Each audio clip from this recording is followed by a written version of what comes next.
ketika Rasulullah sallallahu alaihi wasallam keluar dari Masjidil Haram, dibangunkan di akhir malam. Di akhir malam itu kalau sekarang mungkin di Malaysia ini mungkin pukul 3 malam. Dibangunkan, dikejutkan dari tidurnya pukul 3 malam. Bangun pukul 3 malam. Ada apa? Apakah ada family keluarga yang meninggal dunia? Ataukah ada terjadi kebakaran, atau tanah runtuh, atau ada musibah, atau ada hal penting lainnya? Dikejutkan dari rumahnya. Kita kalau diketuk pintu rumah kita pukul 3 malam, ada orang mengejutkan kita pukul 3 malam. Bukan hanya sekedar telepon, dia kejut rumah kita. Keluar, bangun dari tidur. Suruh bangun, berpakaian cepat. Ada apa? Keluar sini, bukan ke pintu rumah, pergi ke jalan raya. Pergi kemana? Diajak pergi jalan ke Malaka. Masya Allah, pukul 3 malam ke Malaka. Ada apa? Ini ada hal penting, ada hal besar. Apa yang demikian besar? Yang tidak menunggu esok. Apa yang demikian besar? Perjalanan mencari berkah. Perjalanan mencari ilmu. Perjalanan untuk salat. Perjalanan untuk berziarah. Dikejutkan, dibangunkan. Ini penting. Lebih penting daripada dikejutkan untuk hal apapun juga. Kemudian juga di dalam perjalanan tersebut, ketika Rasulullah dibangunkan sebelum subuh, terbangun, kemudian Rasulullah SAW diperjalankan naik ke atas burak. Kemudian tiba di satu tempat, banyak pepohonan yang hijau di perkebunan. Kemudian diperintahkan, ya Muhammad, inzil, turun dari burak. Sembahyang di tempat ini. Sembahyanglah Rasulullah. Selesai sembahyang, ayo naik. Selesai naik burak lagi, lanjut perjalanan. Malaikat Jibril tanya, tahukah engkau di mana engkau sembahyang barusan tadi? Yang tidak, wahai Jibril, di mana saya sembahyang?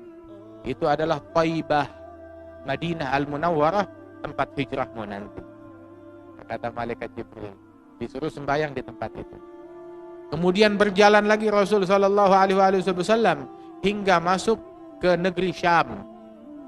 Sampailah di Madian. Tatkala di Madian, Rasul turun burak. Malaikat Jibril perintahkan kepada Nabi Muhammad sembahyang di bawah pohon ini. Sembahyang di bawah pohon tersebut. Sudah selesai sembahyang, ayo naik lagi, lanjut. Tahukah engkau barusan sembahyang di mana? Tidak. Tempat apa itu? Itu syajarat Musa, itu pohonnya Nabi Musa. Nabi Musa dahulu dalam perjalanannya ke Madian pernah bernaung duduk di bawah pohon itu dan berdoa kepada Allah Ta'ala di bawah pohon itu. Apa doanya? Rabbi inni lima anzalta ilayya min khairin faqir. Ya Allah, aku adalah orang yang sangat perlu kepada kebaikan yang engkau turunkan. Seseorang apabila dia dalam perjalanannya duduk di bawah pohon, dia tinggal di bawah pohon berapa lama? Apakah 1 bulan? Tidak. Dia berteduh di bawah pohon berapa lama? 1 minggu? Tidak. Ataupun dia bernaung di bawah pohon 2 hari? Tidak. Mungkin hanya 1 jam, 2 jam. Lantas lanjut perjalanannya. Tetapi pohon itu bersejarah, disebut di dalam Al-Quran. Dan doa Nabi Musa di bawah pohon tersebut. Dan diperintahkan Nabi Muhammad untuk sembahyang di pohon itu. Kenapa? Pohon itu berkah. Kenapa menjadi berkah? Nabi Musa pernah duduk di bawah pohon tersebut. Dan berdoa di bawah pohon tersebut 1 jam, 2 jam. Duduk di bawah pohon itu. Diperintahkan Nabi Muhammad untuk mengambil keberkahan dan menambah keberkahan di pohon itu. Perjalanan ini adalah perjalanan berkah. Mencari keberkahan. Jadi kalau ada orang yang bilang mencari berkah itu bid'ah, ini Nabi Muhammad SAW melakukan hal tersebut. Sebagaimana di dalam Sahih al-Hadits, fil Ahadits Sahihah disebutkan hal ini. Rasulullah salat di bawah pohon tersebut. Kenapa? Berkah pohon itu. Kemudian Nabi Muhammad SAW lanjut lagi perjalanan. Kemana? Nabi Muhammad tiba di Baitul Lahm. Tatkala tiba di tempat tersebut, malaikat Jibril bilang, turun, sembahyang tempat ini. Selesai sembahyang, tahu tidak? Engkau sembahyang di mana tadi? Di mana? Hadza Baitul Lahm, haitsu wulida Isa. Itu adalah Baitul Lahm, tempat dilahirkannya Nabi Isa. Nabi Isa lahir di tempat ini. Masya Allah. Kenapa Nabi Muhammad diperintahkan sembahyang di situ? Itu tempat yang barakah, tempat yang penuh keberkahan. Sebab di situ Siti Maryam, beliau berteduh, Nabi Isa lahir di tempat tersebut, rahmat Allah Ta'ala turun di tempat itu, maka Nabi Muhammad mengambil keberkahan dan menambah keberkahan di tempat tersebut. Sallallahu alaihi wa alihi wasallam.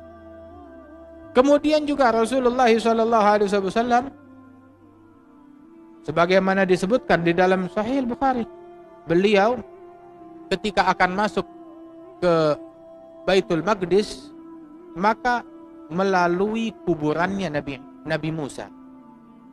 Nabi Muhammad bilang, aku melalui kuburannya Nabi Musa dan aku lihat Musa sedang sembahyang di dalam kuburannya dan aku memberi salam kepada dia. Aku melalui Musa sedang sembahyang di kuburannya.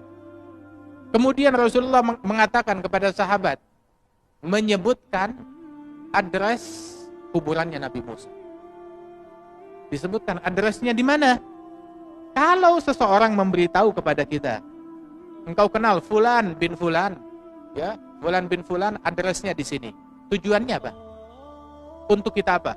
Jangan kamu datang kepada dia, jangan kamu ziarah kepada dia, addressnya di sana.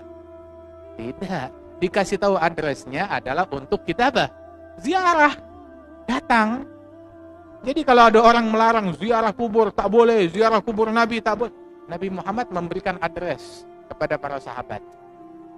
Rasulullah bilang di dalam hadis, "Lau kuntum thamma la urikum makana." Kalau kalian ada di situ bersamaku, akan aku tunjukkan kepada kalian letak makamnya Nabi Musa. Indal Kathibil Ahmar.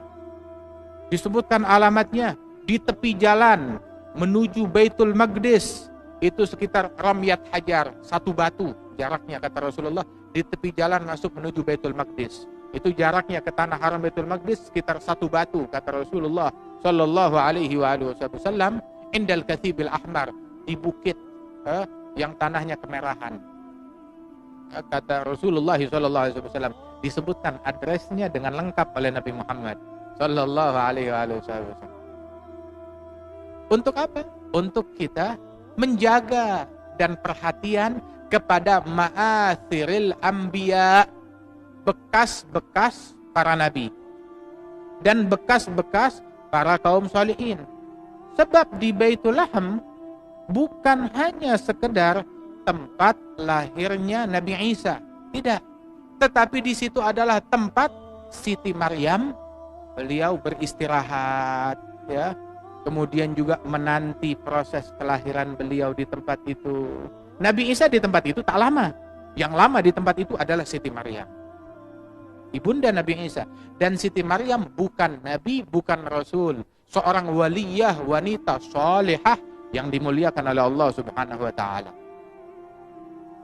Jadi itu adalah tempat yang berkah. Kita diajarkan untuk perhatian bima'athir al-anbiya warusul wasalihin, perhatian kepada tempat-tempat para nabi-nabi, para rasul dan para kaum salihin. Kalau bahasa Indonesianya apa tuh? Napak tilas, ya, mengikuti jejak-jejak mereka, jejak para rasul tersebut. Itu yang dilakukan oleh Rasulullah sallallahu